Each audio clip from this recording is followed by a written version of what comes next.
اللہ تعالیٰ نے واضح طور پہ بیان فرما دیا کہ جب کوئی عذاب کو دیکھ لیتا ہے، پوشیدہ غیوب امور اس پر منکشف ہو جاتے ہیں، اس وقت کا ایمان لانا معتبر نہیں ہے۔ لہٰذا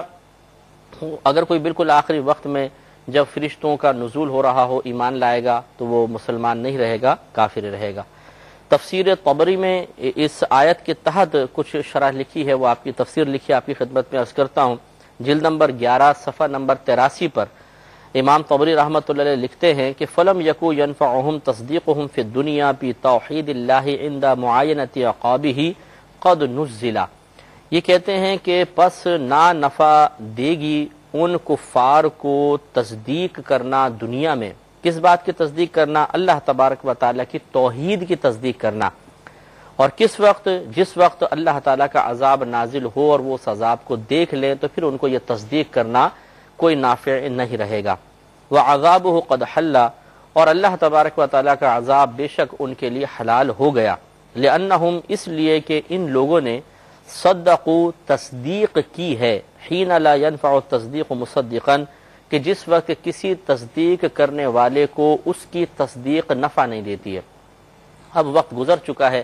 اب ایک پوشیدہ معاملے کو دیکھ کر پھر ایمان لانا، اس کا کیا فائدہ؟ پہلے کہا گیا تھا کہ غیب پر ایمان لے کر آؤ، ایسا ایسا تمہارے ساتھ ہوگا، اس وقت اعتماد کرنا چاہیے تھا اور اللہ تعالیٰ اور اس کے رسول کریم صلی اللہ علیہ وسلم کی بات ماننی چاہیے تھی، نہیں مانی، اب عذاب میں مبتلا ہوں گے۔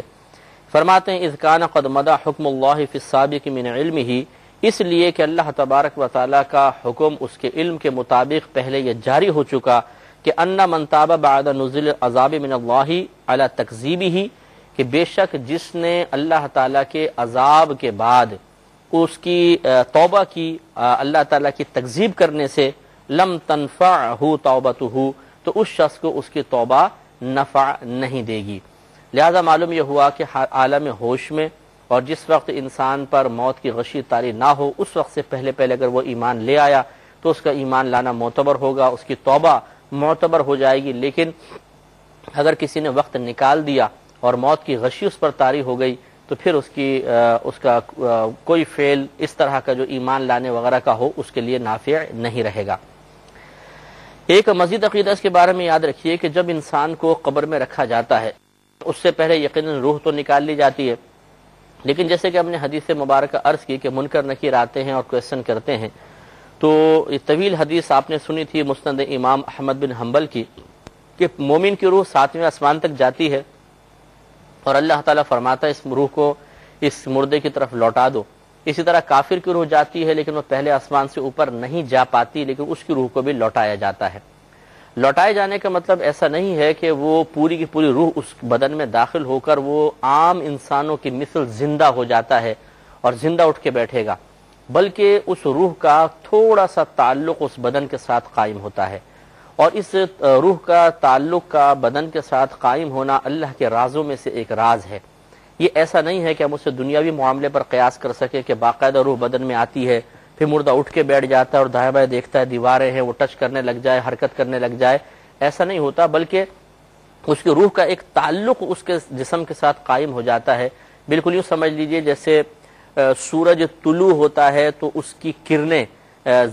زمین پہ پہنچتی ہیں، دھوپ زمین پہ پہنچتی ہے۔ اب دھوپ کا تعلق زمین سے ہے، لیکن کوئی بھی نہیں کہہ سکتا کہ اس کا تعلق سورج سے منقطع ہو گیا۔ دھوپ زمین پہ پڑی ہوئی ہے لیکن اس کا تعلق سورج سے ہے، تبھی تو گرمی محسوس ہو رہی ہے۔ اسی طریقے سے روح الگ ہوتی ہے، جسم علیحدہ رہتا ہے، کیونکہ آپ جب بھی قبر کھودیں گے آپ کو جسم ایک بے جان چیز نظر آئے گا، لیکن اس روح کا تعلق جسم سے ایسا قائم ہو جاتا ہے کہ پھر جب اس جسم پر عذاب ہوتا ہے تو وہ عذاب صرف جسم پہ نہیں ہو رہا ہوتا بلکہ روح بھی اس کو محسوس کر رہی ہوتی ہے۔ اسی طریقے سے اگر اس کو راحت مل رہی ہے تو اس کا مزہ صرف بدن نہیں اٹھا رہا ہوتا بلکہ روح بھی اس کا مزہ محسوس کر رہی ہوتی ہے۔ اسی طرح جو کیفیات وارد ہوتی ہیں خوشی کی یا غم کی، جیسے کہ نبی کریم صلی اللہ علیہ وسلم نے فرمایا کہ مردے کو سب سے زیادہ سکون اس وقت حاصل ہوتا ہے، انسیت اس وقت حاصل ہوتی ہے جب اس کا کوئی بہت زیادہ چاہنے والا اس کی قبر پر آتا ہے۔ تو مردہ باقاعدہ محسوس کرتا ہے کہ مثلا اگر بیٹا ہے، والد صاحب آ گئے تو والد صاحب آئے ہیں، ماں آئی ہے، یا ماں باپ ہیں تو بیٹا اگر ملنے گیا ہے تو ان کو اس کا احساس ہوتا ہے کہ میرا بیٹا ملنے کے لیے آیا ہے، اور جس طریقے سے ایک دور دراز رہنے والا بیٹا کبھی ملنے کے لیے آئے تو ماں باپ کو خوشی محسوس ہوتی ہے، اس سے کئی گنا زیادہ خوشی قبر میں رہنے والے مردوں کو اپنے زندوں کے آنے سے ملتی ہے۔ تو غرض ہے کہ خلاصہ کلام یہ ہے کہ روح اگرچہ بدن سے نکال لی جاتی ہے لیکن اس کا تعلق بدن سے کبھی منقطع نہیں ہوتا، اور اسی تعلق کی بنا پر جسم عذاب بھی محسوس کر رہا ہوتا ہے اور نعمتوں کا اثر بھی قبول کرتا ہے۔ چنانچہ منح الروض الازہر میں ہے، یہ صفحہ نمبر 100 اور 101 پر یہ عبارت موجود ہے۔ یہ فقہ اکبر ایک کتاب تھی جو امام اعظم ابو حنیفہ رضی اللہ تعالی عنہ نے لکھی، اس کی شرح لکھی ہے ملا علی قاری صاحب رحمۃ اللہ علیہ نے، شرح فقہ اکبر، اسی کو منح الروض الازہر بھی کہا جاتا ہے۔ تو یہ اس میں ایک عبارت لکھتے ہیں، قرآن و حدیث کے حوالے سے خلاصہ نکال کر لکھتے ہیں کہ روح کو جسم کی طرف لوٹانا اور اس روح کا بدن کے ساتھ تعلق قائم کرنا، چاہے کل بدن کے ساتھ ہو یا بدن کے کچھ حصے کے ساتھ ہو، پورا بدن ایک جگہ جمع ہو یا متفرق ہو، یہ حق ہے۔ میں بہک سکوں یہ